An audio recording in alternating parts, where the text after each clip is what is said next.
I remembered being an avid follower of the Nation of Islam leader, Louis Farrakhan. And I remembered listening to one of his videos where he stated that his house was firebombed by white racists. And of course, something did not quite register with me, but once being in love with him, when your emotional faculty just seemed to just lower its standards, so you hang on to the word of your hero. You don't look at it logically to see whether it makes sense. Because you already worship them, it means that you are vulnerable and gullible. But he was saying that, he reached out into the darkness, the house being thick with smoke, after being firebombed by so-called racists. And he was reaching out for his children, where are you? Where are you? Etc. And he created almost like he was reliving the moment. It's quite tragic if what took place really did. However, years later, I just took it on board. I never questioned it, although subconsciously I knew something didn't quite add up. Okay? But years later, I decided I was going to do an investigation. Something of this caliber, of this magnitude, a guy who is, worshipped as a cult hero. You would think it would be in the main headlines. You would think that everyone would be talking about it. But what shocked me, it was almost as if he said it in a footnote. That's all it was, a footnote. No one else comes in to say, this is what happened or alleged to have happened. No one discussed it. Something that is supposed to be a tragic event was passed as a footnote or during he's ranting and preaching. And that's it, over and done with.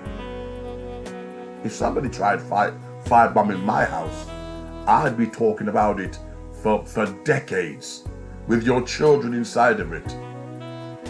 I then began to realize what Louis Farrakhan was describing was what happened to Malcolm X.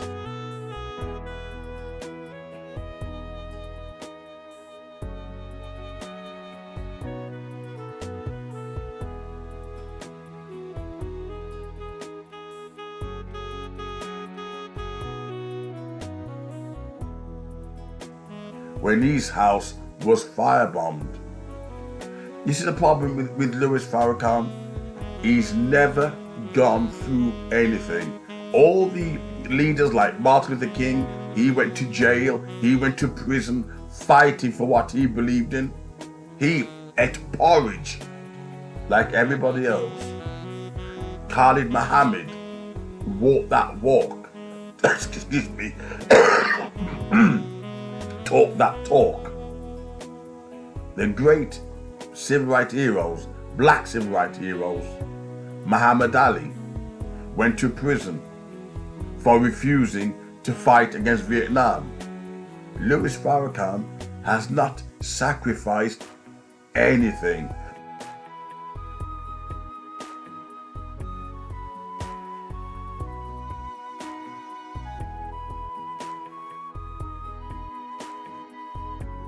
He talks a good talk and he screams while he's making that money. America's fallen, justice or else. And with all that, you never see him turning up to any black protest. He comes afterwards to collect money, like the church leaders do. Watch you die, then come back, for the money, 2 days later when the fire simmers down and the protest dies away. Then they come for their money, their tithing. This is what Louis Farrakhan and his organization does. You never see them get involved with fighting against the police. You think something doesn't make sense. America's fallen. He's angry more than anybody else. Yeah, he's wearing a diamond ring on his finger. What's making him angry? Where does his anger come from? He lives in a mansion.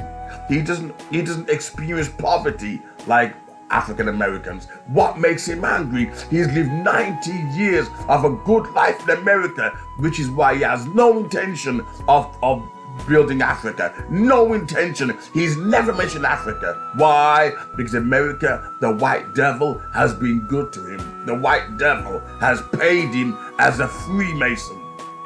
As a Freemason, he's protected.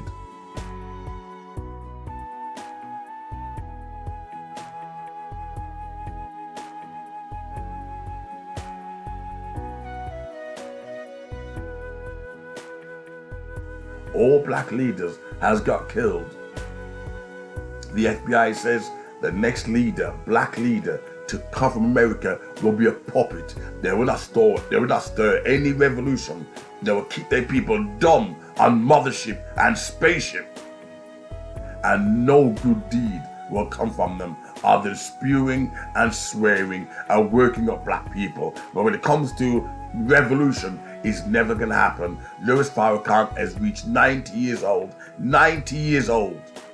When he dies, his son, Mustafa, will take over. The family jewel, the family diamonds, the money nest. You know, the plot to kill Farrakhan, there was no plot. They could take out Saddam Hussein. They could take out Colonel Gaddafi in a separate country. And you're telling me they can't take out, some loudmouth Negro in America? No, he works for the government. No assassination was made on his life. I've searched the library records, the police records. There's nothing. This is the power of mind control, where you come up with something like that and you know full well nobody will investigate it. That's the power of hypnosis. A bit like Christianity. You can come up with all these strange things and you know people won't investigate it. Like fake faith healing. It's the way it is. It's a trickster of hands, sleight of hands. He comes in mirror imaging the death of Malcolm X or the firebombing of Malcolm X's house, pretending it's him.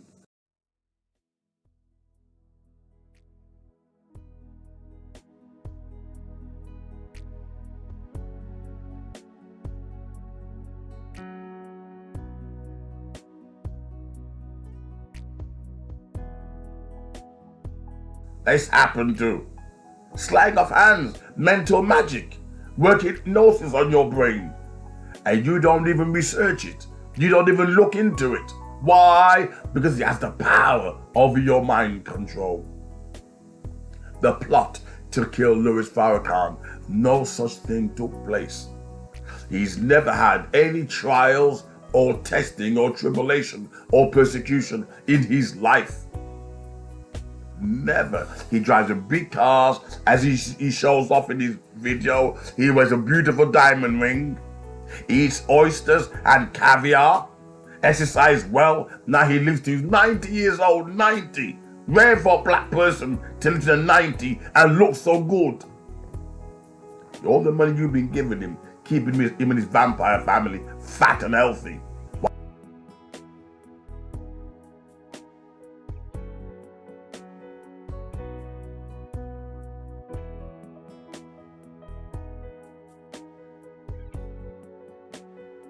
While they're keeping you angry.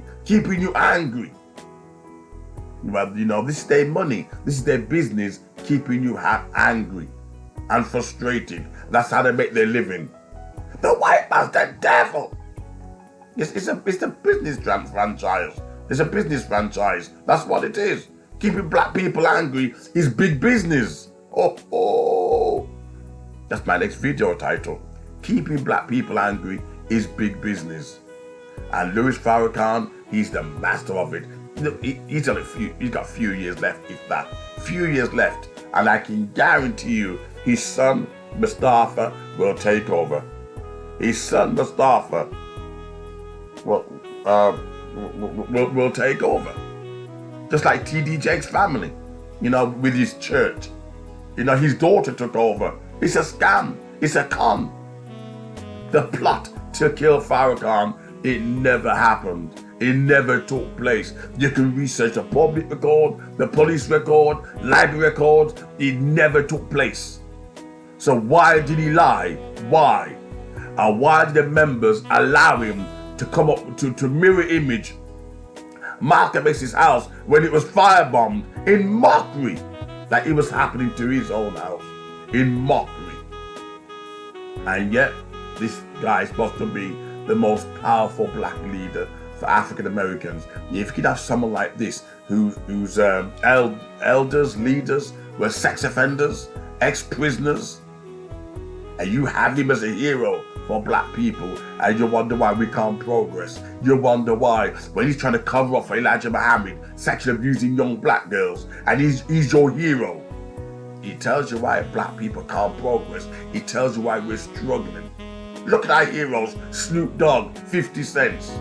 That's the reason why the world don't take us seriously and refuse to take us seriously and refuse to trade with us on good common terms. They look at our Mickey Mouse leaders and look at it, the plot to kill Louis Farrakhan, and it never took place. But black people ate it up, just like we believed there was a white man that killed Malcolm X, and it was Nation of Islam that killed him. But the mind control is such that you call the white man the devil, and you won't just sit down and relax and say, okay, let me counter this logically. What has Nation of Islam ever done for the black cause? What? Nothing but make money at this cult. Wake up.